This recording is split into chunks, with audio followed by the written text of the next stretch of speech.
Tenemos para empezar la tercera sección que trata sobre historia del Estado y de las ideologías.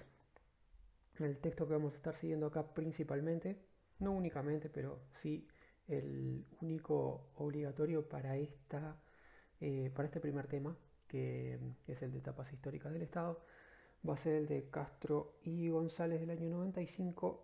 El texto se llama El Estado, Realidad Histórica, Presente y Perspectiva. Lo que vamos a estar tomando de ahí es la sección llamada Los diferentes tipos de Estado, que se centra en, como decía recién, las etapas históricas del Estado. De todas maneras, como estamos empezando sección, empezaría por panear tanto cuáles van a ser los temas de la sección como después cuáles van a ser los temas concretamente de esta unidad que empezamos ahora. Los de la sección 3 del curso, que como decía al inicio está referida a historia del Estado y ideologías, en general contendría 7 unidades. La unidad 7 va a tratar las etapas históricas del Estado y de la ciudadanía. Lo de la ciudadanía en relación a que la evolución de la ciudadanía lo que va a estar marcando es el tipo de derechos que tiene la gente, y qué tipo de derechos tiene la gente está relacionado a qué tipo de Estado tenés, se deriva en definitiva de qué tipo de Estado tenés. Así que vamos a estar repasando esas dos cosas. Primero, la evolución del Estado moderno, y luego, haciendo el paralelo con eso, cómo evolucionó en sintonía con los diferentes tipos de Estado el concepto de ciudadanía y qué tipo de derechos incluía la noción de ciudadanía. Esto lo vamos a estar repasando principalmente desde la etapa del Estado absolutista hasta la actual etapa de Estado social o de bienestar. Esto sobre todo porque el texto de Castro que mencionábamos recién hace ese recorrido. De hecho, voy a estar mencionando algunas cosas más que nos van a llevar en esta historia desde un poco antes que la etapa de Estado absolutista. Pero la primera que tenemos desarrollada propiamente en el texto principal es esa. Luego la unidad 8 va a seguir con el tema de valores e ideologías. Ubicamos acá la exposición de las distintas ideologías porque porque los planteos de las distintas ideologías van a estar siempre muy relacionados a la evolución del Estado y al tipo de Estado que hay en cada etapa histórica. Así que de por sí ya vamos a tener la discusión ideológica metida dentro, mezclada dentro de la evolución de los distintos tipos de Estado en cada periodo histórico, y a su vez, al mismo tiempo de que esa discusión está ya mezclada con las etapas de desarrollo previas del Estado, mucho más está presente también en la discusión actual sobre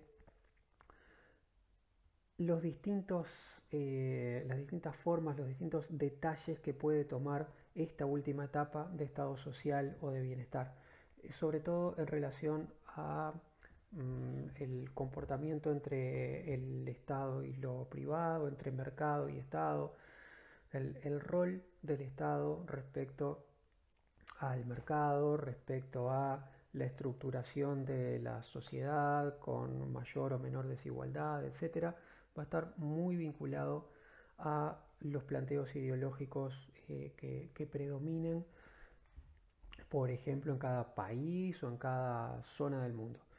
Así que lo que vamos a estar haciendo en la última de las unidades es, después de haber repasado las distintas visiones ideológicas, los distintos planteos ideológicos, bueno, pues ir a este punto de qué entonaciones distintas, qué variantes distintas tenemos en el planteo del Estado y su relación con la sociedad y con el mercado en distintos países y distintas regiones actualmente. O sea que si la unidad 7 repasa una evolución histórica del Estado, la unidad 9, después de haber pasado por ideologías, se va a dedicar a ver variantes actuales de ese mismo tema. Y eso lo vamos a ver a través de la teoría del régimen de bienestar y probablemente agregando algún otro enfoque más similar basado en la misma cuestión, en registrar distintos planteos de país en país y de región en región de cómo se relaciona el Estado con el mercado y la sociedad. Bueno, Yendo ahora concretamente a la unidad 7, a lo que dijimos de etapas históricas del Estado y la ciudadanía, lo que vamos a estar tratando es los tipos históricos del Estado con el texto de Castro, después la correspondencia de la evolución, como decíamos recién, de la ciudadanía con un texto de Favela, y después vamos a pasar a Uruguay, diría que en dos niveles. Una primera lupa a la evolución del Estado uruguayo en el siglo XX y pensar en función de eso del siglo XX para acá, cómo nos hemos movido, con un texto de varios autores citados por allí, y después, ya que había planteado que el curso pretendía hacer en distintas unidades alguna lupa a cuestiones de ambiente, a cuestiones de turismo, pues tratar un texto sobre política de turismo en Uruguay, fundamentalmente para aplicarlo como ejercicio práctico a lo de las etapas históricas del Estado que vamos a estar repasando antes con el texto que mencionábamos. Así que tratamos del Estado, etapas históricas del Estado en Uruguay del siglo XX para acá, primero en general y después lo veríamos más concretamente y en una evolución, diría, más reciente todavía respecto a los distintos movimientos de la política de turismo. Bueno, sobre tipos históricos del Estado, comentaba que el eje principal de lo que tenemos para ver acá es la evolución desde el Estado absolutista hasta nuestros días, y si uno simplificara lo más posible esa evolución, podría resumirlo en tres estadios: en el Estado absolutista, el Estado liberal y el llamado Estado social o Estado de bienestar. Después iremos a los detallitos, muy detalles que puede haber en la diferenciación de estos dos términos. Eso sería lo principal y eso lo vamos a estar viendo con el texto de Castro. Voy a estar siempre para cada una de las cosas complementando en algo el planteo de Castro con el texto de Malamud, con un texto sobre Estado que es un capítulo del manual de Aznar y de Luca, que ya hemos usado, por ejemplo, para la definición de Estado, y lo complementaría por esta razón, porque el texto de Castro está escrito en España, por tanto lo que hace es la historia del Estado en el caso más clásico de los países europeos. Y como nosotros acá, desde Uruguay, desde América Latina, desde una margen de la historia europea, si uno lo toma en ese sentido, si uno hace la historia del Estado moderno en Europa Occidental, nosotros en parte derivamos de esa historia, somos un derivado de esa historia, pero somos un derivado de esa historia peculiar en un territorio marginal a ese desarrollo. Por tanto, entonces, con peculiaridades que estaría interesante ver, por eso esas peculiaridades de contexto más regional nuestro las voy a estar introduciendo en cada caso a partir del texto de Malamud. De todas maneras, el texto de Malamud queda como complemento para quien quiera bicharlo, y lo que vamos a estar manejando más formalmente como texto base para esto, como bibliografía obligatoria, va a ser el texto de Castro. Agregados a este esquema básico de tres etapas, vamos a estar agregando también los estados totalitarios, fascista y comunista, como una derivación distinta entre la etapa de estado liberal hacia la de estado social o de bienestar, o en algunos casos directamente desde el estado absolutista al estado social o de bienestar. O sea, los estados totalitarios como un carril paralelo a ese desarrollo que estamos viendo ahí. Tendríamos entonces un eje principal de desarrollo: estado absolutista, estado liberal, estado social o de bienestar. En alguna parte del camino, en ese desarrollo, en algunos casos, se abre en la historia un camino paralelo distinto, desarrollando modelos de estados totalitarios como lo que estamos viendo por allí abajo. Entonces, bueno, vamos a mencionar también este desarrollo de estados totalitarios en paralelo a la evolución principal que vamos a estar viendo con los modelos de arriba. No obstante, lo vamos a tratar muy brevemente, porque en definitiva del planteo de este tipo de estados nos vamos a estar ocupando también con más detalle cuando tratemos ideologías. Vemos ahí la referencia que si fascista, comunista, cualquiera de ellas son ideologías en sí mismas, así que ahora en esta unidad simplemente los mencionaríamos más brevemente para tratarlos con más detalle, ubicarlos un poco más cuando hablemos de ideologías. Y finalmente, y mucho más brevemente todavía, hacer alguna mención a los llamados estados predatorios y las situaciones de estados fallidos, ejemplos que vienen, tipos que traería desde el texto de Malamud y que complementan las variantes que vamos a estar exponiendo antes. Pero bueno, entonces dentro de todas estas variantes, insistir en que lo principal que vamos a estar viendo va a ser ese tronco histórico de desarrollo desde Estado absolutista, pasando por Estado liberal, hacia el Estado social. Por otro lado, ¿qué voy a estar agregando al inicio? Por eso la referencia ya en azul arriba de todo. Algunos comentarios sobre la evolución previa a la historia del Estado moderno. Algunos comentarios a el desarrollo de este tema en la antigüedad y en la etapa feudal como fases históricas previas a nuestro arranque en Estado absolutista como primer formato de Estado moderno.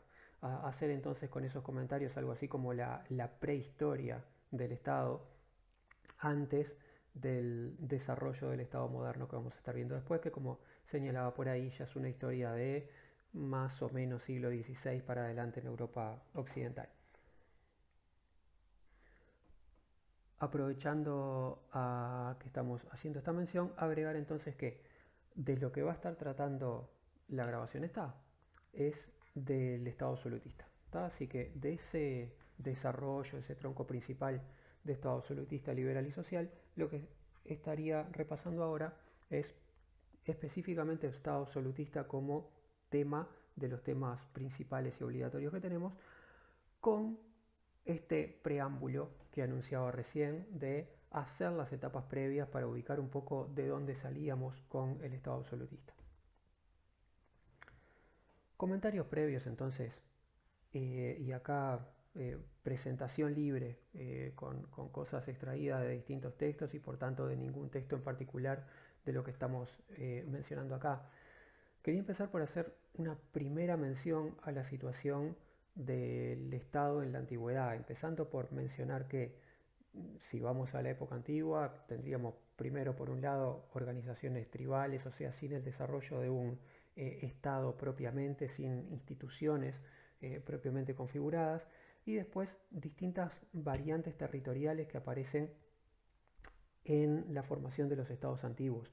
Diría acá, resumiría tres tipos de estructura principales. Por un lado, la ciudad-estado o polis al estilo griego, donde el Estado lo que ocupa es el ámbito de una ciudad y su territorio inmediato, aquello de los micropaíses como Atenas o Esparta en Grecia. Recordamos que en Grecia el modelo predominante en la época clásica es este, con pequeños mini paisitos donde cada ciudad más o menos importante se maneja como un estado independiente en sí mismo.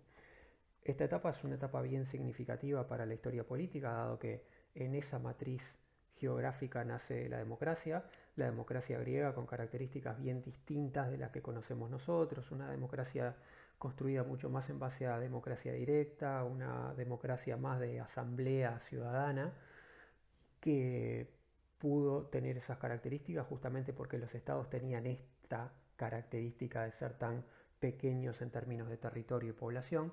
Así que bueno, un formato que en el desarrollo de la propia época antigua fue quedando fuera de vigencia pronto, fue siendo sustituido por formatos de Estado Mayor, pero que es bien significativa para la historia política, fundamentalmente por haber dado los primeros desarrollos del sistema democrático, antecesores, aunque sea lejanos y con características diferentes a lo que ahora nosotros llamamos democracia, régimen con algunos parecidos a la democracia griega y algunas diferencias sustantivas también. veremos esto ya sobre el cierre del curso cuando vayamos a estos temas.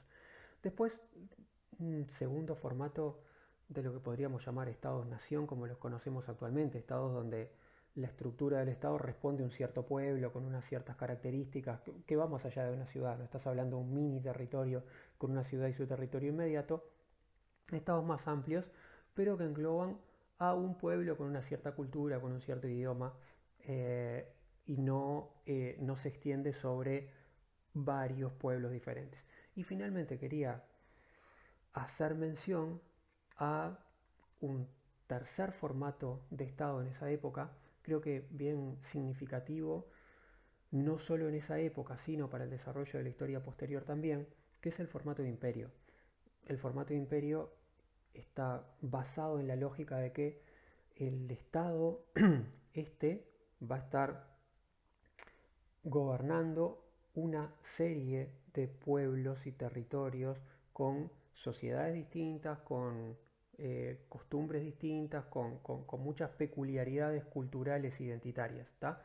Entonces, en vez de tener un Estado que corresponde específicamente a las características de un pueblo y no pasar de ahí, el imperio, por el contrario, se plantea dominando sobre una serie de pueblos distintos, de culturas distintas, y acá puede haber variantes en tanto en cuanto uno de los pueblos, el pueblo del que parte la formación de ese imperio, cuánto domina a los otros, cuánto el resto de los pueblos que están gobernados por ese imperio son dominados, o cuánto ese imperio va procesando, integrando al conjunto de los pueblos en un plano más de igualdad respecto al pueblo original. Algunos imperios fueron desarrollando estas últimas características, fueron construyendo una identidad colectiva más allá del dominio de un pueblo sobre otros y empezando a procesar una identidad colectiva del imperio mismo. Empezaron a crear ciertas identidades culturales para el conjunto del imperio, subsumiendo dentro de esa idea de imperio la de los distintos pueblos particulares que te podías encontrar dentro. Uno de estos casos es el del Imperio Romano. El Imperio Romano genera este proceso sobre la última parte de la época antigua.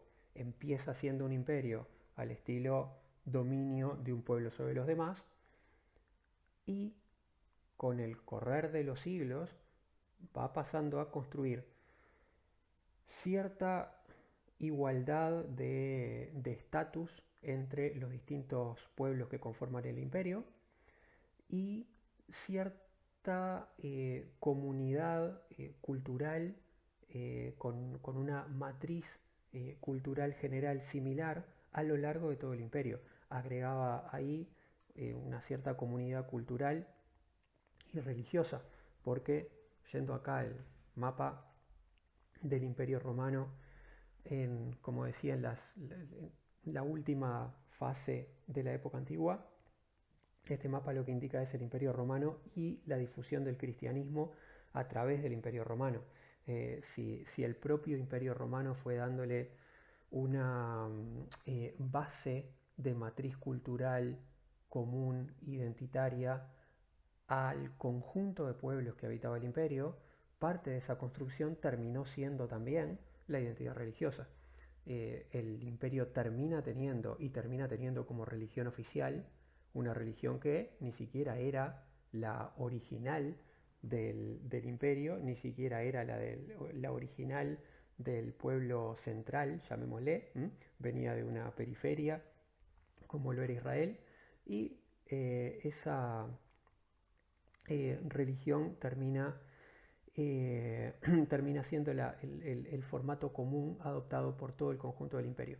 Bueno, creo que es significativo para toda la historia posterior que la evolución de la época antigua haya terminado decantando hacia el final de ese periodo la consagración del formato imperio como un formato triunfante y predominante en el área mediterránea. Así este paneo por estas tres opciones, la polis, la ciudad-estado estados tipo Estado-nación o imperios, y hacia el final de la época antigua había llegado a predominar el formato imperial al punto de que toda el área mediterránea, casi toda Europa occidental, la encontramos dominada por el formato de imperio, con el caso del Imperio Romano, y bajo esta idea entonces de que no se trata de tener estados para cada unidad, para cada pueblo, sino más bien con lo que esta gente empezaba a sentirse crecientemente identificada en términos de estructura política, era con una estructura política que nos reúne a todos como parte de una cierta cultura común. Y este caso se va a dar también un poco más adelante en la historia. Este mapa corresponde al desarrollo del siglo 7 y 8 con los musulmanes, con los pueblos que van a terminar siendo los pueblos musulmanes a partir de la expansión árabe. Pasa un poco lo mismo. Lo que está señalado acá es la expansión musulmana en aquella época, que en principio también se realiza bajo el formato de imperio. Un único imperio que domina todo ese territorio que estamos viendo marcado en gris más oscuro ahí, y que tiene fuertemente como identidad pautas culturales y una cierta identidad religiosa.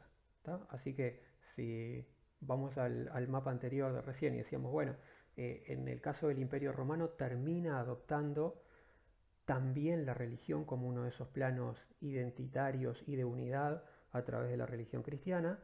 Lo mismo pasa con los musulmanes, que comienzan teniendo un gran mega imperio que domina a todos los pueblos a los que alcanza la religión musulmana, y la religión musulmana, el Islam, como parte de la identidad general.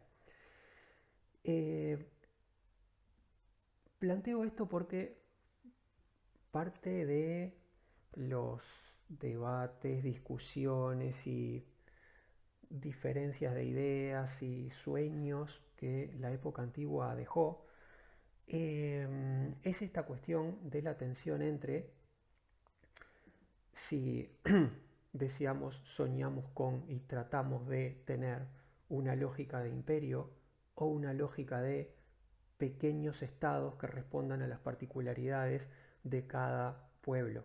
Porque, bueno, como sabemos, la historia antigua, la época antigua, lo que nos deja finalmente como cierre es la caída del Imperio Romano.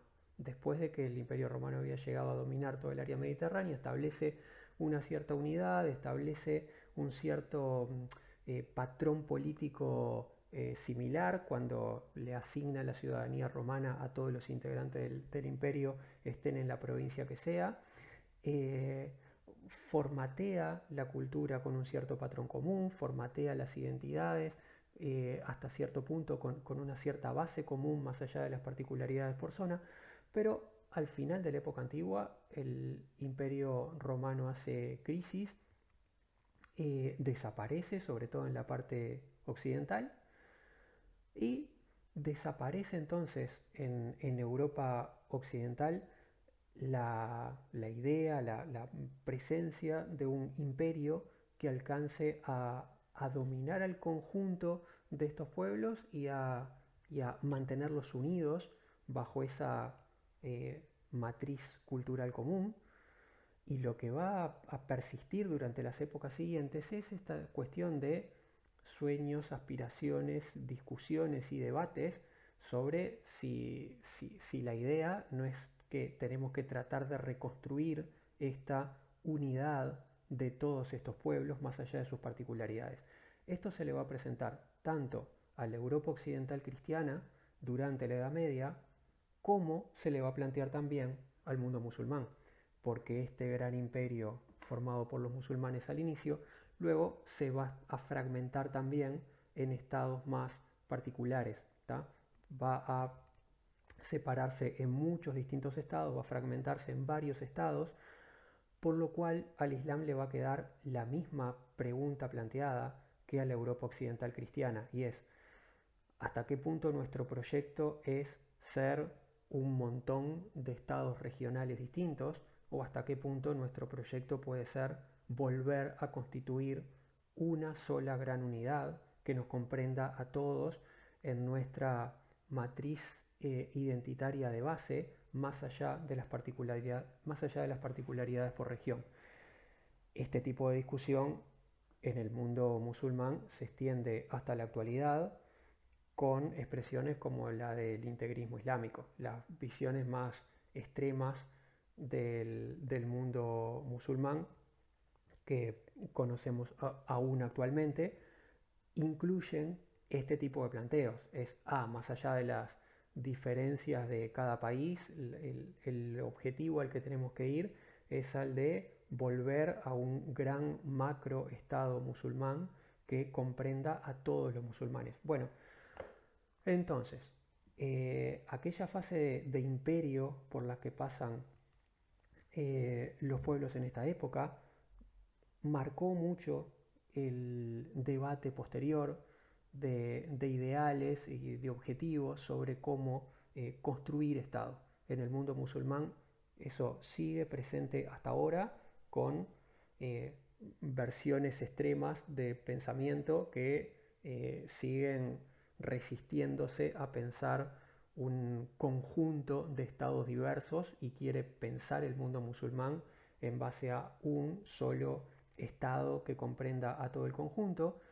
Y si bien esa discusión a nosotros desde el mundo occidental nos resulta más ajena y rara, lo que quería destacar es que nos resulta más ajena y rara porque en los últimos siglos el mundo occidental fue decantando hacia el modelo de Estado-Nación.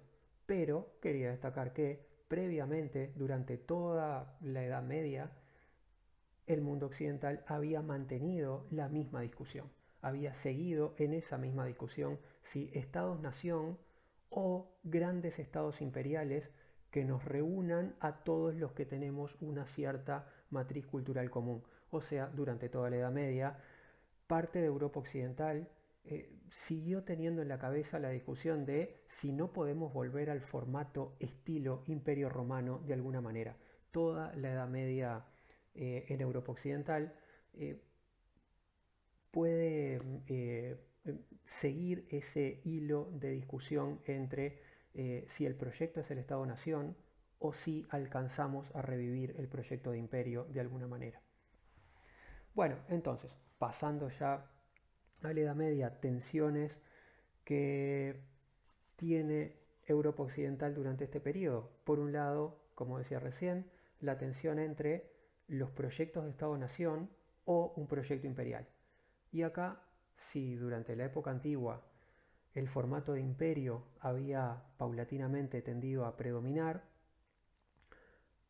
en esta época, en la Edad Media, la cuestión se va a dar al revés. En la tensión entre proyectos imperiales y proyectos de Estado-Nación va decantando cada vez más, va resistiendo al tiempo y haciéndose cada vez más fuerte el formato de Estado-Nación. Por eso, en la salida hacia la época moderna, siglo XVI para adelante, el formato de Estado-Nación va a ser predominante y por eso nosotros en el texto de Castro vamos a arrancar, vamos a ver arrancar la historia del Estado moderno a partir de esta etapa, porque lo que vamos a estar haciendo ahí es la historia del Estado-Nación, desde que termina de cuajar como la forma principal de ordenamiento de Europa Occidental en adelante.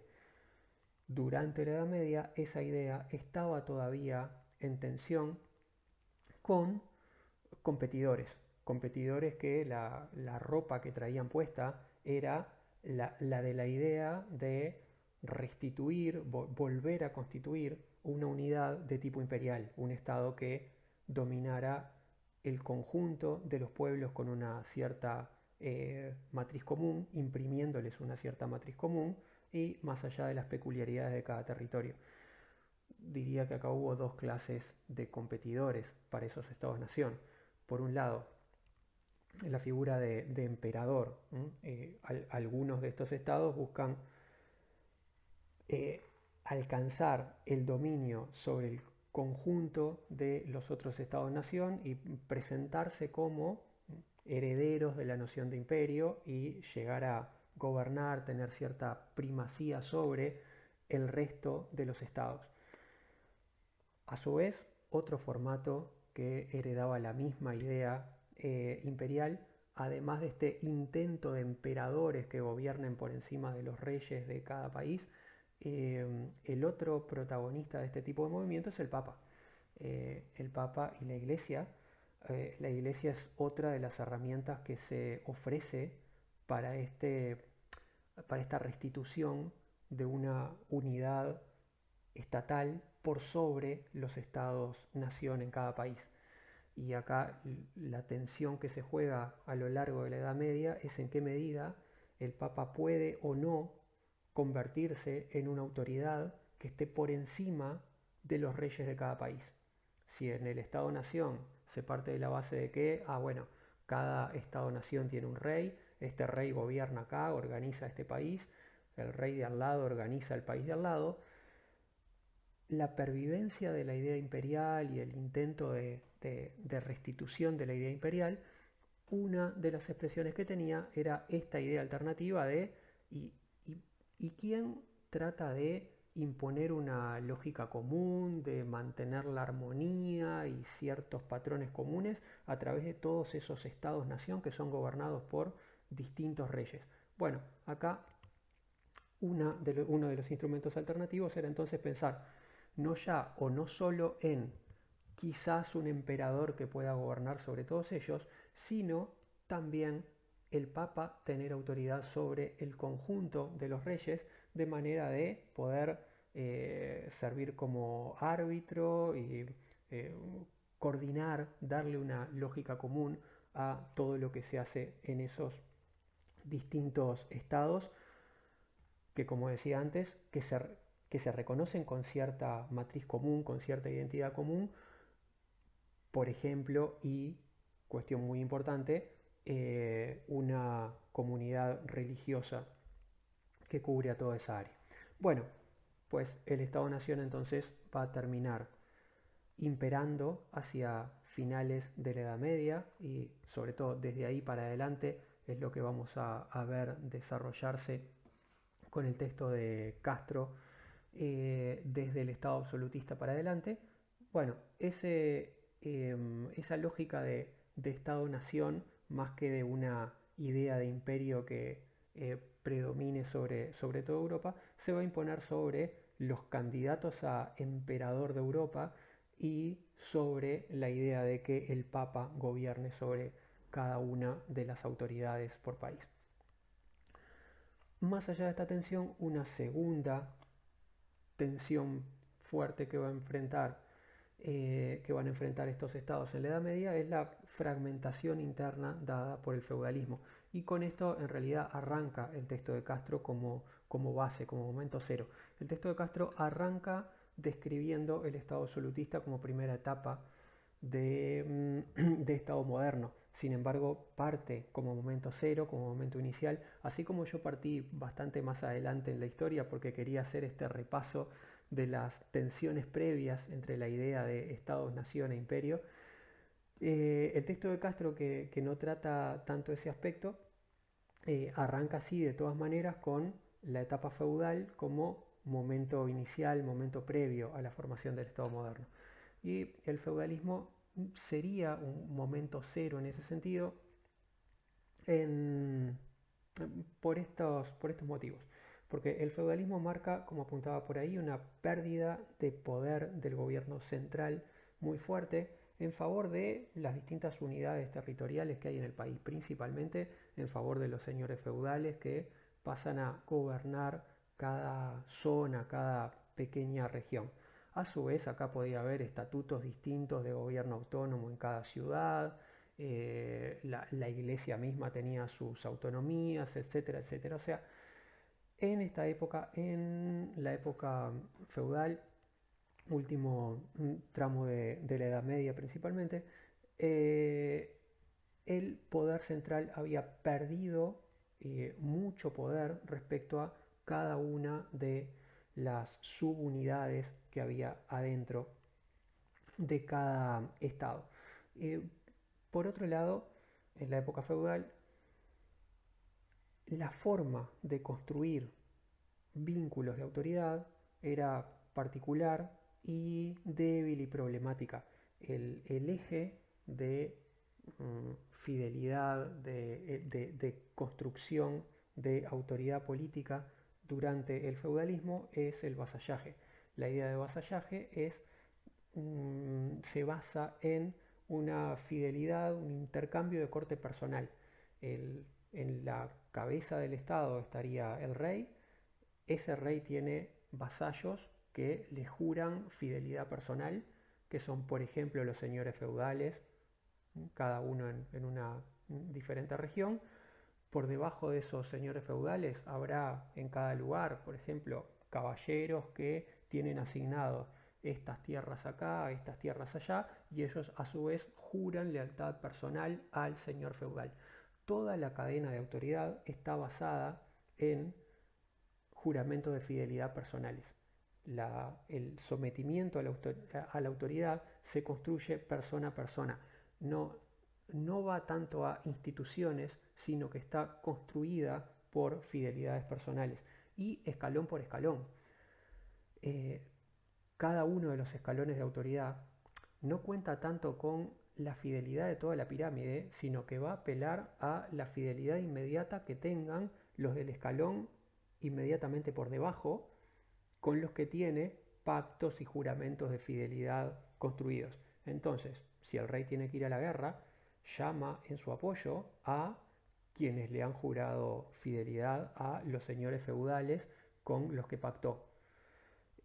No hay ninguna clase de pacto, construcción por el estilo, por el que le hayan jurado fidelidad al rey los que vienen más abajo. Los que vienen más abajo, con quien hicieron sus pactos de fidelidad, con los que hicieron su pacto de vasallaje, es con los señores feudales. Entonces, en cada región se responderá, por ejemplo, al señor feudal de esa región. Y el señor feudal está ligado al rey por ciertos pactos personales que él hizo. Entonces, por ejemplo, en esta época, así como decimos que el gobierno central estaba muy debilitado, el gobierno central no tenía, por ejemplo, un ejército regular que fuera el ejército de todo el país. El rey contaba como ejército con las tropas que él mismo tenía personalmente en lo inmediato. Después, ¿cómo conformaba el ejército? Llamando a los señores feudales. Si voy a la guerra, ¿a quiénes convoco? A los señores feudales con los que había construido pactos de vasallaje. Llamo a mis vasallos. Mis vasallos, los señores feudales, me tienen que traer su ejército cada uno. Así que no hay un ejército que sea del país, ni hay un ejército real, un ejército del rey que comprenda todo el país, sino que el rey tiene sus pocas fuerzas por su lado y a su vez para completar un ejército llama a cada señor feudal. Cada señor feudal hace lo mismo hacia abajo. Si un señor feudal quiere intervenir en la guerra, ¿a quienes llama? Llama a los caballeros que hayan construido pactos de vasallaje con él y ellos le responden con sus hombres. Toda la cadena de autoridad está construida entonces de manera personal y nivel por nivel. Por tanto, ¿qué tanto toda esa estructura funcionaba como unidad y qué tanto respondía toda de manera uniforme? Bueno, era algo muy débil y relativo. Acá había problemas de diverso tipo. Problemas problemas relacionados con la debilidad del control central, del control del gobierno central sobre el conjunto del territorio. Muchas veces las partes autónomas te funcionaban prácticamente como países aparte. Cuánto podía el rey imponer su autoridad a todas las partes era algo sumamente limitado. La confiabilidad de esos lazos también, cuando convocabas a quienes estaban por debajo en la cadena, podían venir o no venir, podían ir contigo o ir con el contrario. Y esto incluso por esta última noción que señalaba por ahí de superposición de pactos y legitimidades. las construcciones de fidelidad personal, a veces una figura la podía hacer con dos autoridades distintas. Una cierta región del país podía estar vinculada con pactos feudales con el rey de este país, pero también con el rey de al lado. El, el mapa de la época no es un mapa como lo conocemos ahora, con países claramente diferenciados. Este es un país y este es otro. Como todo se construye por lazos de fidelidad personal, los lazos de fidelidad personal pueden estar solapados y el gobernante local de una misma región estar teniendo pactos de vínculo personal con distintos jerarcas por encima de él, con distintos reyes, por ejemplo. Por tanto, el solapamiento de esas unidades es muy grande. Incluso otro problema que esto traía eran las rivalidades internas adentro de un mismo país. Los señores feudales muy frecuentemente estaban en guerra entre sí, entonces ni dependían de una misma autoridad, ni se comportaban como parte de una misma unidad de un mismo país. El país estaba, por un lado, quebrado en distintas unidades internas, por otro lado, podía estar respondiendo a distintos monarcas, a distintos gobiernos al mismo tiempo. Todo esto daba una situación bastante caótica, entreverada y muy dada al conflicto eh, en toda la construcción política. Como ejemplo gráfico de esto, quería traer una imagen, eh, una imagen correspondiente a la evolución en el siglo XIV, siglo XV de Francia. Este mapita lo que muestra es la situación de lo que ahora conocemos como Francia en la Guerra de los 100 Años, sobre final de la Edad Media, siglos XIV y XV. Lo que vemos ahí es dos de los protagonistas de la Guerra de los 100 Años, Inglaterra y Francia. Ahora diríamos Inglaterra y Francia, pero en aquel momento las cosas no eran tan claras. Vemos que si miramos para arriba en el mapa, Inglaterra no era todavía lo que completamente lo que hoy abarca el Reino Unido. Estaba empezando a construir esa unidad a partir de Inglaterra, y la situación en Francia era muchísimo más caótica. Francia la vemos de todos colores. ¿Por qué vemos ahí el territorio francés de todos colores? Porque la Francia de aquella época estaba dividida en un montón de zonas con gobiernos autónomos. Los distintos colores que vemos ahí son posicionamientos distintos de distintos señores feudales que tiraban unos para un lado, otros para el otro, y se comportaban como regiones autónomas adentro del país. Además, parte de Francia estaba en manos del rey de Inglaterra y mantenía fidelidades políticas con el rey de Inglaterra. ¿Por qué? Porque con esto de que eh, cada región podía tener muy distinta ubicación en la estructura política según las fidelidades políticas de cada gobernante, podían pasar situaciones tan caóticas como, bueno, caóticas para la mirada nuestra actual, como esta. El rey de Inglaterra, al mismo tiempo que era rey de Inglaterra, podía ser duque, conde, barón, etcétera, etcétera, etcétera. Podía ser un señor feudal dentro de Francia. Era específicamente lo que pasaba en aquel momento. El rey de Inglaterra era, por un lado, era rey de Inglaterra. Al mismo tiempo, sin problema respecto a eso, el rey de Inglaterra era señor feudal de algunas de las zonas de Francia. Así que, teóricamente, era un subordinado del rey francés, pero gobernaba parte de Francia porque era señor feudal de parte de Francia, y al mismo tiempo, por otro lado, era rey de Inglaterra.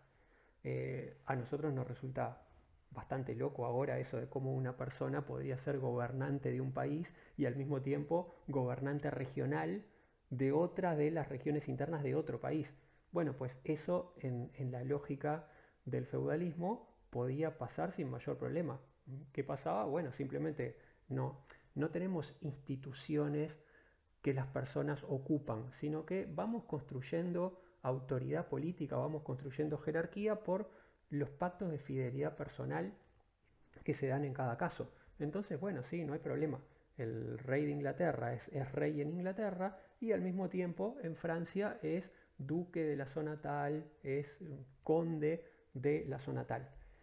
¿Qué pasaba con eso? Bueno, pues que en cuanto en Francia pudiese haber tensiones respecto a quién va a ser el sucesor del rey y se armaran tensiones internas, parte de esas tensiones internas las jugaba el propio rey de Inglaterra, que al mismo tiempo era gobernante de una parte de Francia. Eso fue lo que pasó en la Guerra de los 100 Años. La Guerra de los 100 Años fue básicamente una guerra entre distintos bandos de Francia. Parte de esos bandos estaban ligados al rey de Inglaterra, porque el rey de Inglaterra además gobernaba parte de Francia como gobernante local. Así que todo ese montón de colores que vemos en Francia no solo incluye cada una de las zonas son autónomas, sino que aparte parte de esas zonas eran, entre comillas, inglesas en el sentido de que estaban bajo el gobierno del rey de Inglaterra como gobernante local de esas zonas. Bueno, por eso en lo profundo del feudalismo lo que tenemos es, como decía antes, una fragmentación de la autoridad en los países muy fuerte, una pérdida de claridad de la unidad territorial y de la unidad política y jerárquica de los países. Agregaba por ahí abajo la referencia a Juana de Arco porque, bueno, toda la fama adquirida por el personaje de Juana de Arco en esta época, por su muy breve aparición en la guerra, conduciendo a las tropas francesas en la guerra contra los ingleses, etcétera, etcétera, y todo el significado que tiene la figura de Juana de Arco como símbolo nacional en la Francia actual, en el desarrollo de Francia desde entonces, tiene que ver con esto, tiene que ver con el proyectar sentimiento de nacionalidad francesa en un mapa donde eso no estaba claro. Juana de Arco es en gran medida parte de los símbolos de la nacionalidad francesa porque jugó con esa camiseta, apostó a esa identidad del conjunto de Francia como un mismo país y no, rey de Inglaterra no, señores feudales de acá o de allá no, vamos todos con el rey de Francia, que es la expresión del pueblo francés, y vamos a sentirnos todos como parte del pueblo francés. Bueno, eh, ese impulso es un impulso hecho contra esta fragmentación de territorios, contra esta fragmentación de la unidad y contra esta fragmentación del Estado. La importancia de Juana de Arco entonces para la nación francesa actual deriva de eso, deriva de haber sido uno de los personajes que creó, que simbolizó, que expresó espíritu de unidad nacional donde no la había, pero precisamente lo que imperaba en aquel momento era una fragmentación de identidades muy fuerte. Y si bien a Juana de Arco la queman los ingleses, quienes capturaron a Juana de Arco y la entregaron a los ingleses eran los de Borgoña. Borgoña es la zona marcada ahí en un color grisecito, amarronado, eh, que eran parte de lo que ahora entendemos como Francia, por tanto parte de los franceses.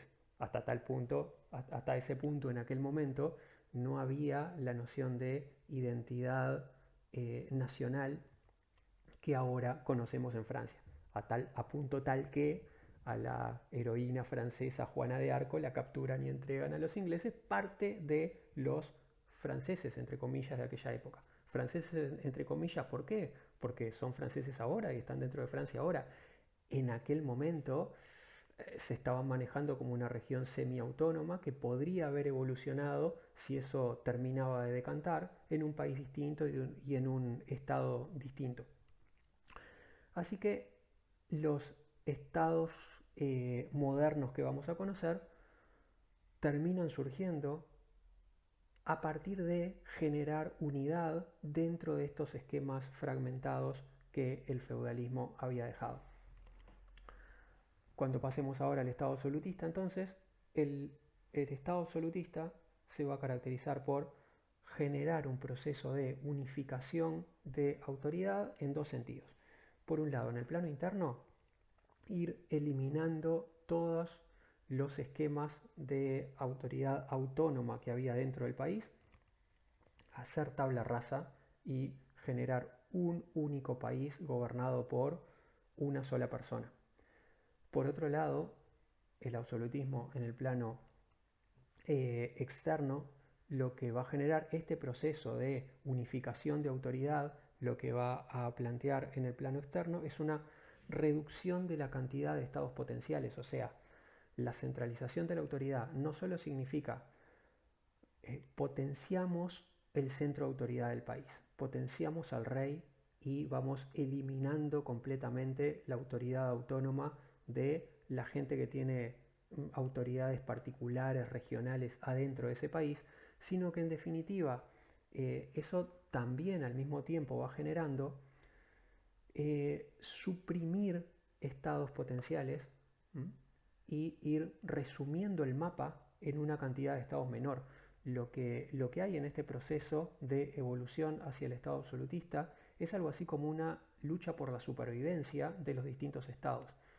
De un mapa muy fragmentado en un montón de pequeños estados potenciales durante la construcción del absolutismo y por este proceso de progresiva unificación de autoridad, vamos a ir viendo una especie de competencia de supervivencia de los estados donde muchos van cayendo por el camino y el mapa se va resumiendo a una cantidad de estados menor, a una cantidad de países menor. Se va a ir reduciendo la cantidad de países viables porque conforme se va unificando el poder, necesitas más poder para competir en ese mapa. Una cosa es competir en un mapa donde todo está fragmentado y entonces yo puedo jugar por mi cuenta y sobrevivo, y otra cosa es sobrevivir en un mapa donde las unidades empiezan a ser mayores, empiezan a ser más importantes, el poder está mucho más aglutinado y centralizado, y entonces para sobrevivir tengo que tener fuerza como para competir con esos. Entonces, bueno, en todos lados se va yendo hacia una mayor unidad. Volviendo al mapa anterior, si repasamos lo que hay en ese mapa, todo aparece más fragmentado que en la actualidad.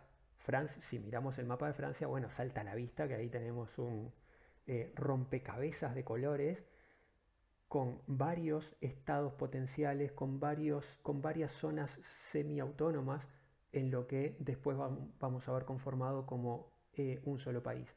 Pero a su vez, si miramos para arriba del mapa en la zona del Reino Unido, ya habíamos dicho, donde ahora veríamos al Reino Unido, ahí vemos que Inglaterra recién empezaba a terminar de tener control sobre otros micropaíses como Escocia. Y si por mirar hacia los márgenes llevamos la mirada hacia abajo del mapa y miramos hacia España, también nos encontramos en que ahí no estaba todavía España, sino una serie de países que van a ser unificados después. Bueno, eso tiene que ver con esta dimensión de abajo que señalábamos ahí, la construcción del absolutismo, el proceso de construcción del absolutismo va a ir generando no solo la unificación de los países en lo interno, sino a su vez eliminando la competencia potencial de otros estados y absorbiendo esos estados dentro de unidades nacionales mayores. Se podría decir entonces que el estado absolutista con el que arrancamos acá el tratamiento del texto de Castro se plantea como una solución a todos los problemas que estuvimos viendo antes. Bueno, de hecho decía, el texto de Castro arranca planteando el estado absolutista de esta manera, como respuesta a todas las complejidades del escenario feudal previo. Me gustaría hacer esta historia de las distintas etapas del Estado moderno que vamos a arrancar acá como una historia de problemas y soluciones. Cada tipo de Estado enfrentó una cierta problemática y fue un conjunto de respuestas a esos problemas. Cada conjunto de respuestas influye parte de lo que somos ahora. El sentido de hacer esta historia del Estado y de desarrollarla fundamentalmente en estas etapas que vamos a ver ahora, Estado absolutista, Estado liberal, Estado social, es que cada una de esas etapas fue marcando, fue dejando huella en el estado nuestro actual, en la situación actual nuestra. Esto es algo así como herencias genéticas, es como que cada una de estas etapas, fundamentalmente desde el estado absolutista para adelante, va dejando cierta huella, va dejando cierta herencia genética en el estado que tenemos ahora. Así que vamos a ir pudiendo repasar en cada etapa qué es lo que permanece ahora, qué es lo que mantenemos hasta ahora de cada una de estas etapas. Y a su vez, como decía antes, viendo cada una de esas etapas como respuestas particulares a la problemática que heredaron. Pero a su vez, cada una de esas etapas, al mismo tiempo que se plantea como respuesta a una cierta problemática anterior, va a dejar problemas propios. Es algo así como que tenés ciertos problemas de partida, generás un cierto tipo de estado que responde a esos problemas. Y ese tipo de estado te va a venir con problemas nuevos. Generas una respuesta para un problema, pero esa respuesta a su vez tiene implícitos sus propios problemas, genera sus propios nuevos problemas, que se va a requerir entonces un nuevo tipo de estado que responda a los problemas que dejó este. Cada tipo de estado es entonces un problema y una solución al mismo tiempo. Lo que repasaba acá son las respuestas que va a dar el Estado absolutista a todos los problemas que el feudalismo tenía, todos los problemas que estuvimos viendo recién. La respuesta global del Estado absolutista a esto va a ser la centralización del poder y la unificación del poder. Si hubiera que resumir en una frase de qué se trata el absolutismo y cómo responde a los problemas y desafíos que planteaba la etapa feudal, es pues esa misma, centralización del poder y unificación. Esa va a ser la lógica general para responder a los problemas que vimos. Y esa centralización y unificación se puede ver a través de un montón de facetas. Es como que cada una de las dimensiones que podríamos ver en el plano político y social van reflejando este tipo de tendencia de centralización y de unificación. Entonces, yendo rápidamente una por una a las distintas dimensiones. En la dimensión política, concentración del poder en el monarca, o sea, el rey va a tener todo el poder y va a ir suprimiendo el poder de el resto de las autoridades autónomas del país. Sustituye las relaciones de vasallaje por una fidelidad que toda la estructura le debe a la institución del poder real. Entonces ya no más autonomías y formas especiales de gobierno para cada ciudad, no más autonomías de los señores feudales, no más autonomía de la iglesia, parte de lo que se discute en esta época y parte de los poderes que los reyes absolutistas obtienen es el nombrar las autoridades de la iglesia en el país ellos mismos y no estarlas nombrando el Papa. Entonces, bueno, es concentrar autoridad en el rey por encima de todos los competidores, tanto competidores internos que tenía, como los señores feudales, los gobiernos autónomos de cada ciudad, como competidores que tenía desde fuera, como la iglesia nombrando las autoridades de la iglesia en el país. A su vez, esa concentración de poder se expresa en cosas que va a ir manejando el rey directamente y que antes eran manejados por toda esa constelación de autoridades internas que había adentro del país. Por un lado, crecimiento del funcionariado, el rey va a gobernar a través de un staff de funcionarios que son propios del rey, ¿tá? Ya no gobierna a través de personal de los señores feudales. Por otro lado, y bien importante, el rey va a construir un ejército nacional que maneja al rey y nadie más. En vez de cuando vamos a la guerra, el rey llama a los señores feudales y cada uno le trae su hueste, cada uno le trae su tropa, cada uno le trae el grupito que es fiel a esa persona. Bueno, pues nos olvidamos de eso. Ahora el país va a tener un ejército nacional, ese ejército lo maneja el rey y nada más. Y lo paga con la plata de los impuestos y los impuestos lo cobran directamente los funcionarios del rey y no los señores feudales. ¿Tá? Te deshaces entonces de los roles que tenían las autoridades subordinadas, el control de toda la estructura pasa a una única persona, a un único centro, y entonces empieza toda la estructura política a responder en términos que nosotros conocemos más. Empieza a responder en los términos que nosotros conocemos ahora de un Estado que funciona en conjunto respondiendo a un mismo mando y no como piezas autónomas donde cada una va para donde quiere. Por otro lado, agregaba acá, lo ponía en azul porque no viene del texto de Castro, sino que está traído del texto de Malamud.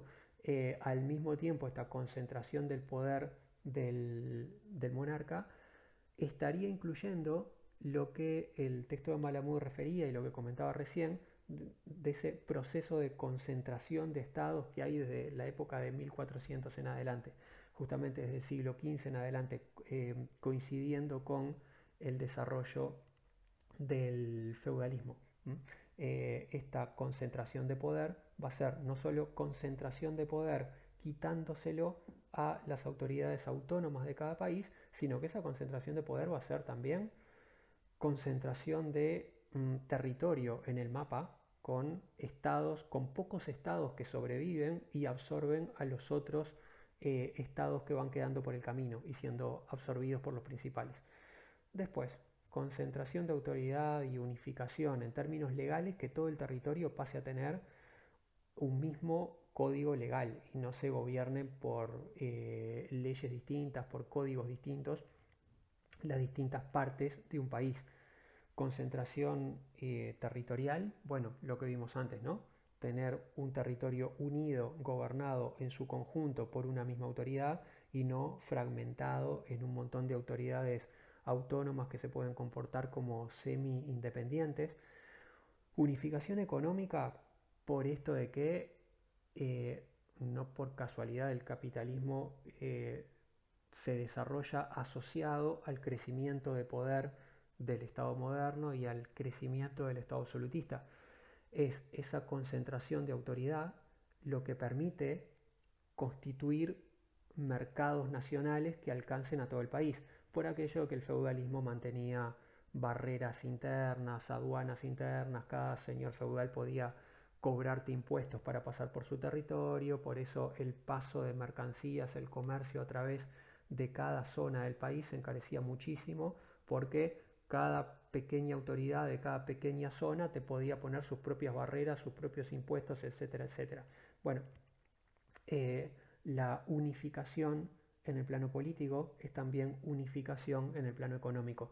Empezar a funcionar todo el país como un único territorio económico, por tanto sin aduanas internas, sin barreras internas, y las aduanas que se tienen son hacia afuera, hacia el exterior, y de vuelta, ¿quién las maneja? Las maneja el gobierno central. Por otro lado, también correlativo a esto, unificación cultural. Si los estados absolutistas pasan a manejar esto como una unidad, tienen que inculcarle a la gente que son parte de esa unidad. Tienen que usar los símbolos estilo Juana de Arco, todo lo que se pueda.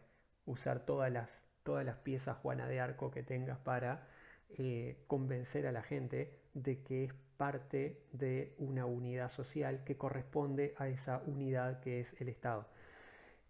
Los estados absolutistas son entonces los que matrizan la unidad cultural de sus territorios en este periodo. Y esto implica, por ejemplo, como uno de muchos aspectos culturales, pero uno bien importante, matrizan la unidad de idioma, por ejemplo. Cuando hace un rato veíamos el mapa de Francia, aparecía todo fragmentado en pedazos de distintos colores, eso también era fragmentado en términos culturales y de idiomas. Como creo que hemos mencionado alguna otra vez, el sur de Francia manejaba hasta un idioma distinto que el del norte de Francia. Por tanto, lo que tienen que construir estos estados es también esa unidad cultural. Por eso son de esta época las reales academias de cada país, que instituyen, por ejemplo, cómo se habla en cada idioma y cómo se escribe cada idioma, y pautan las reglas de cómo hay que hablar y escribir para comunicarse en el idioma tal, que es el idioma de este país. La unificación cultural implica entonces generar reglas que todo el mundo siga, estandarizar reglas. Bueno, pues así como se unifican y estandarizan reglas para el manejo de toda la política en el país, se estandarizan y unifican reglas para esa unidad cultural que el país tiene que formar. No por casualidad entonces, la Real Academia Española, la Real Academia de la Lengua Española, se forma en esta época. Es un producto del Estado absolutista, es uno de los instrumentos del Estado absolutista para estandarizar y unificar cultura como parte de ese proceso de unificación política, de unificación del territorio que se genera por esta época. Y así como la española, se crean sus paralelos en cada uno de estos países que está constituyéndose como unidad y buscando fortalecer la noción de unidad social, de unidad cultural que corresponda a ese país.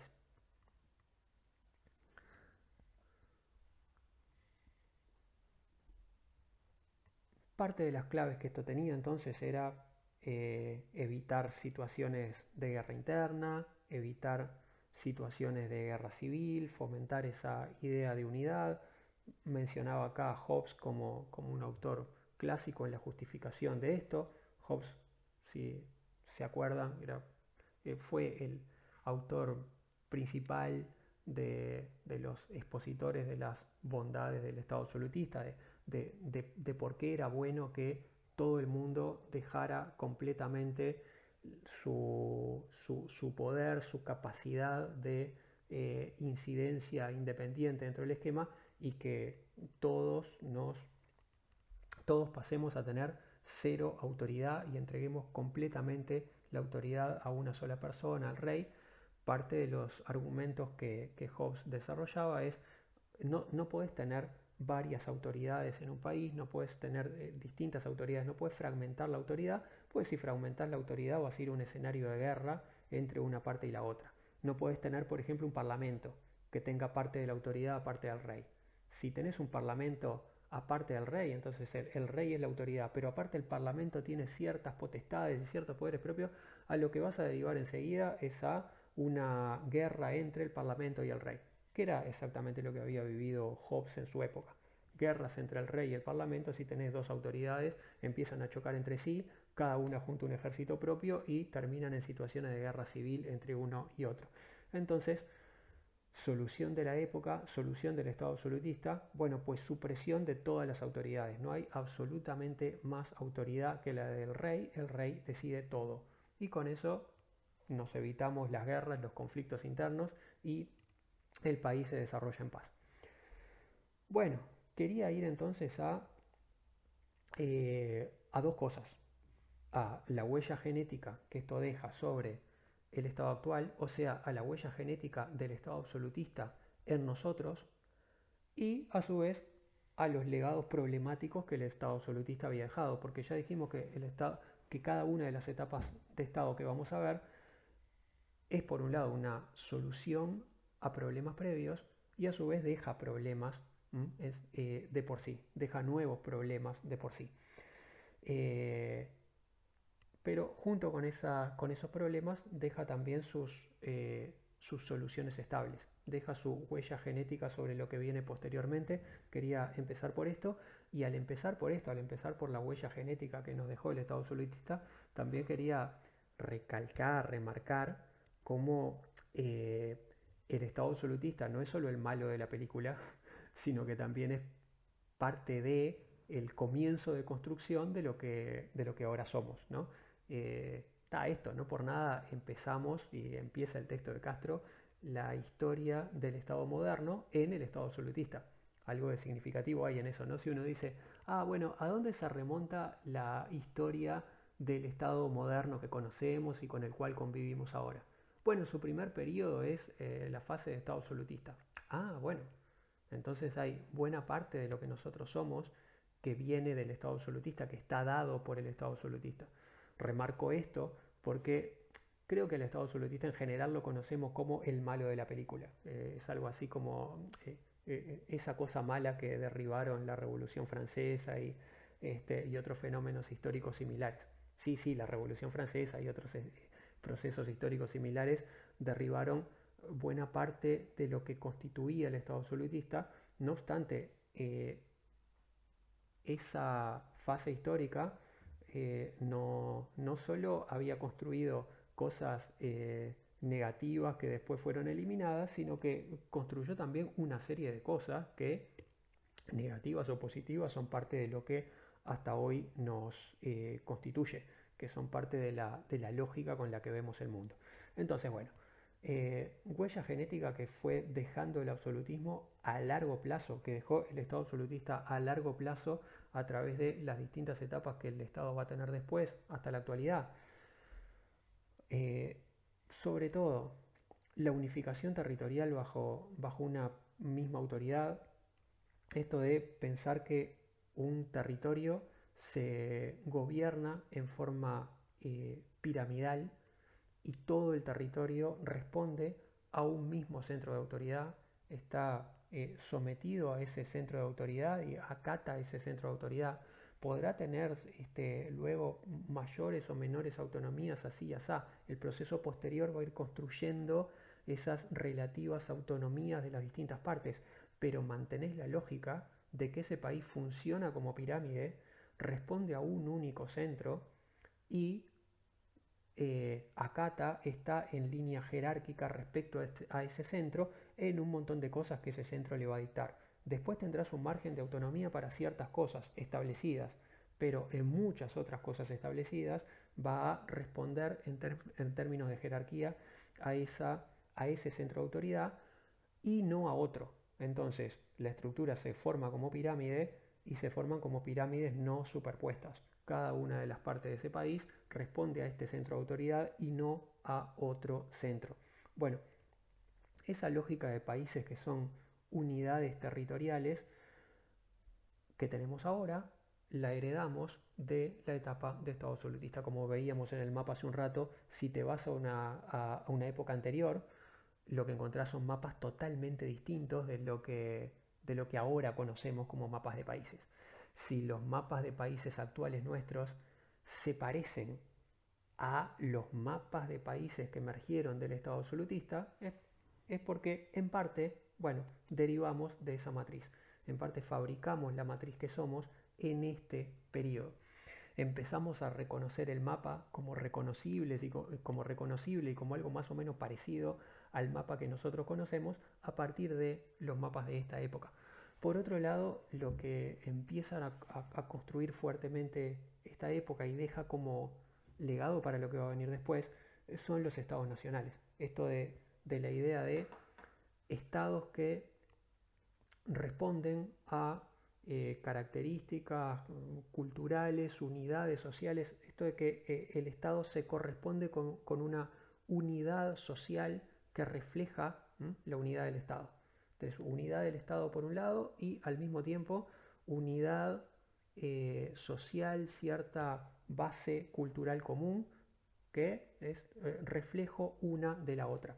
Esa idea de Estado nacional como reflejo entre la nación por un lado y el Estado por otro, eh, se procesa, se refuerza durante esta etapa de Estado absolutista que, como habíamos estado viendo recién, no es solo unificación política, unificación institucional, sino que es también unificación cultural, unificación de estándares y patrones culturales en cada país para reforzar esa unidad.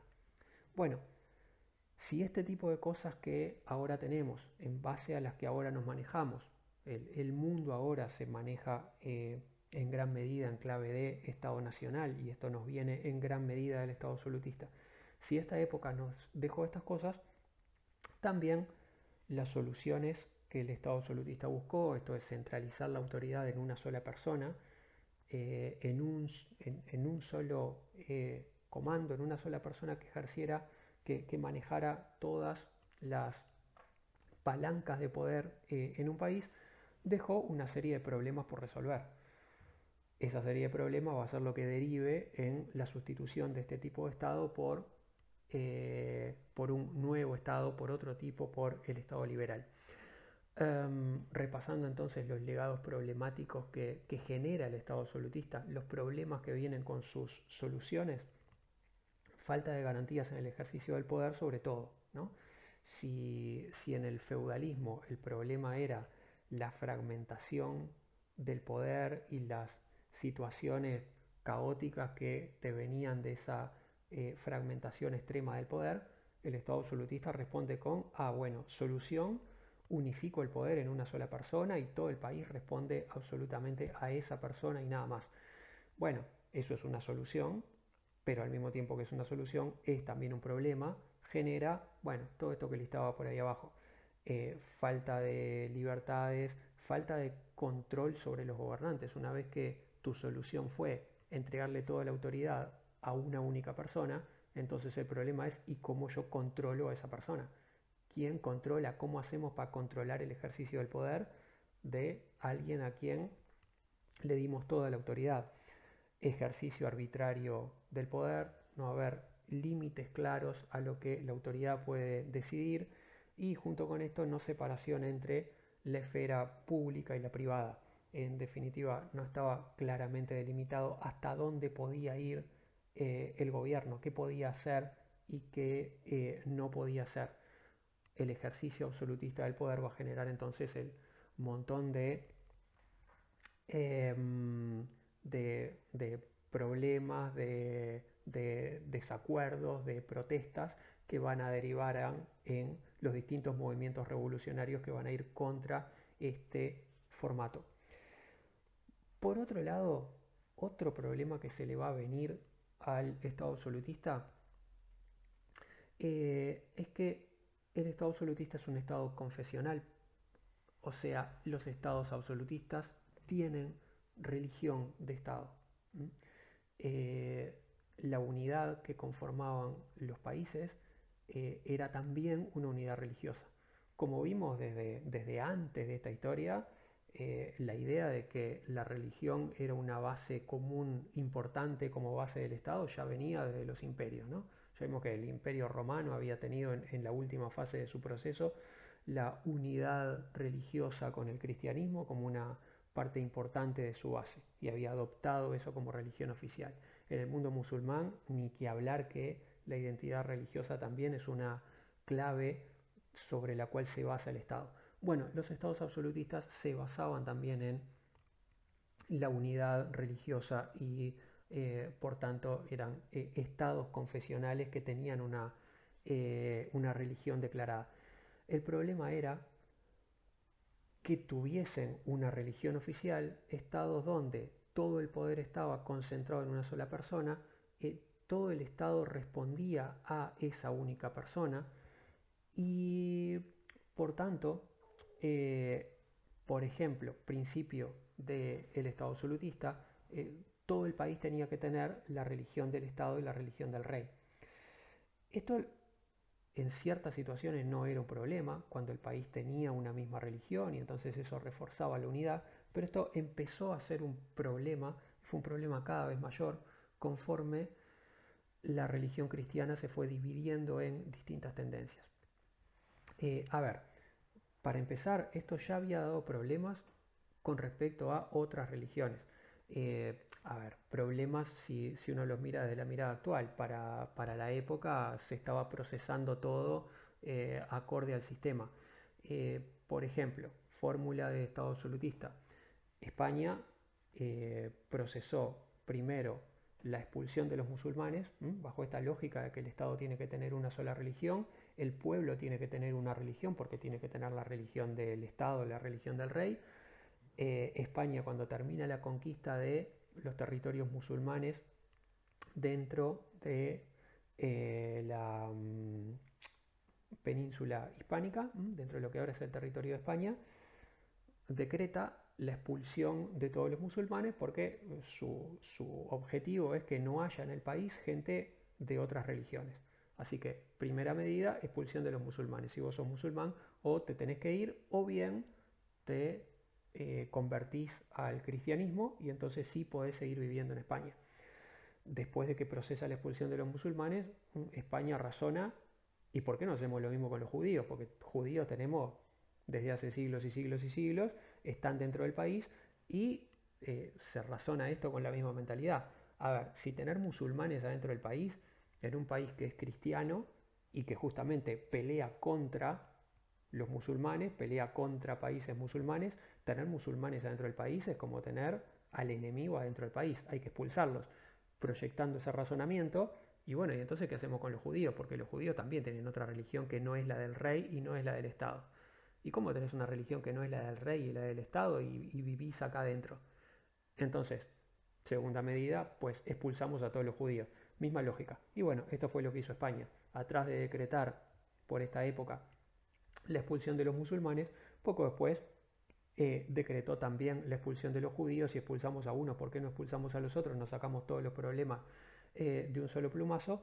Misma medida, los judíos o se van del país o bien, si quieren quedarse en el país, se convierten al cristianismo y siguen entonces bajo la misma lógica. O sea, estos países habían estado basándose fuertemente en somos una unidad, no solo una unidad política, institucional, somos una unidad cultural, eso implica además unidad religiosa y todos vamos con la religión del Estado y del rey. Unidad, religión del pueblo, religión del Estado, religión del rey, todo lo mismo. Bueno, eso, como estaba contando ahora, había generado un montón de tensiones, pero tensiones que podían entenderse y procesarse dentro de la lógica prevaleciente, mientras la cosa fue, no, claro, a los que expulsamos es a los musulmanes, a los que expulsamos es a los judíos. Ah, ¿qué problema con eso? Se agravó el problema para el Estado absolutista, para los estados absolutistas de Europa Occidental, cuando, como comentaba antes, el cristianismo empezó a fragmentarse en tendencias distintas. Cuando vino la Reforma Protestante y entonces la unidad que hasta entonces tenía Europa Occidental con la Iglesia Católica empezó a fragmentarse en católicos por acá, protestantes por allá y protestantes de las distintas tendencias, luteranos, calvinistas, etcétera, etcétera. Se fragmentó el mapa religioso del cristianismo en Europa Occidental. Esto, para los estados absolutistas de la época, pasó a ser un problema enorme, porque si hasta entonces parecía estar todo claro, bueno, el objetivo de estos estados es tener una religión, la sociedad entonces tiene que tener la religión que el Estado tiene, la religión que el rey tiene, a los que no tengan esta religión los expulsamos. ¿Qué pasó cuando el cristianismo se fragmentó en distintas tendencias adentro de cada país de Europa? Algunos países como España se mantuvieron casi en su totalidad bajo una misma tendencia, se mantuvieron católicos. España, Portugal, por ejemplo, se mantuvieron prácticamente toda la población católica y no tenían entonces demasiado problema. Pero esto va a ser un problema muchísimo más fuerte en países donde la población quede dividida en distintas religiones. Francia, por ejemplo. Francia va a tener mayoría católica, pero una minoría protestante muy grande. Durante mucho tiempo entonces el gobierno francés, el rey francés, trató de mantener la misma lógica, tratar de obligar a todos los que se habían hecho protestantes a hacerse católicos por la fuerza. Cada uno de estos países donde la sociedad se divide en distintas tendencias cristianas va a tratar de forzar a la población a adoptar los códigos que el Estado tiene, pero esto le va a ser cada vez más difícil. Y una cosa era expulsar a los musulmanes o expulsar a los judíos de España después de la Reconquista, y otra cosa es si tenías 40% de la población protestante en un país, expulsar al 40% de la población. O si tenías a 30% católicos dentro de un país cristiano protestante.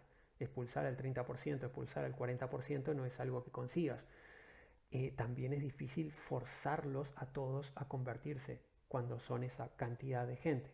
Por tanto, otro de los problemas grandes que el Estado absolutista va a dejar es cómo nos manejamos respecto a este problema. El Estado absolutista había dado una solución que pareció una solución por un tiempo. Bueno, toda la población tiene que tener la religión del rey, la religión del Estado. Esto se va a volver crecientemente problemático conforme la unidad social en torno a la religión se fragmente. Hasta acá las cosas que podemos ver en el texto de Castro, y quería agregar alguna cosa más, quería agregar una cosa más que hace a nuestra situación particular, a nuestra situación regional. Ya había dicho que iba a estar agregando alguna cosita traída desde el texto de Malamud por estar escrito desde acá, desde América Latina. Y es recordar que estos estados absolutistas, que en Europa Occidental van a ir decantándose en formatos de Estado-nación, van a ir crecientemente adoptando la forma de Estado-nación. Sin embargo, son estados imperiales hacia afuera de Europa. Porque estos estados, que si miramos allá el ángulo de arriba a la derecha, van conformando cada vez más estados nacionales en Europa Occidental, se proyectan al mundo como imperios coloniales que cada uno de ellos domina imperios que conquistan otras zonas del mundo, principalmente en América, algo después África y Asia se van a ver en cierta medida comprendidas dentro de este mismo proceso de absorción del territorio en imperios coloniales. Así que simplemente dejar acá planteado para lo que vamos a ver como evolución posterior, que si nosotros estamos parados en el mapa allá arriba a la derecha en Europa, lo que podemos decir de esta época es constitución del Estado absolutista, bueno, va remarcando la unidad entre Estado y nación, la correlación entre Estado y nación, ese formato de unidad cultural de la sociedad como reflejo de la unidad del Estado. Eso si lo vemos desde Europa y el texto de Castro lo lee desde ahí, pero al mismo tiempo tenemos que recordar, si nos vamos a toda la parte hacia la izquierda del centro del mapa, miramos América, esos estados nacionales europeos absolutistas eran imperiales hacia afuera. Estábamos entonces constituyéndonos en estas áreas del mundo, estábamos conformándonos como los márgenes de imperios coloniales. Marco esta diferencia porque, bueno, pues en las etapas que van a venir después, del Estado liberal para adelante, desde la conformación del Estado liberal, una cosa va a ser la conformación de los estados liberales en algunos centros regionales como los países europeos y otras características distintas va a tener la conformación de los estados liberales conformados a partir de los márgenes coloniales, ¿tá? Como esta situación que va a tener América Latina. Así que bueno, en la próxima retomamos con estas dos cosas, con los problemas que heredamos del Estado absolutista, con cómo respondió el siguiente formato de Estado, el Estado liberal, a los problemas que había dejado el Estado absolutista, qué respuestas construyó y qué nuevos problemas trajo. Y a su vez, agregando esta particularidad de América Latina, de qué maneras, con qué especificidades procesó América Latina la conformación de los futuros estados liberales, siendo que no venía de la conformación clara de estados nacionales, sino que venía de una lógica completamente contraria. Venía de haber vivido la etapa anterior de estado absolutista en lógica en clave de imperio colonial.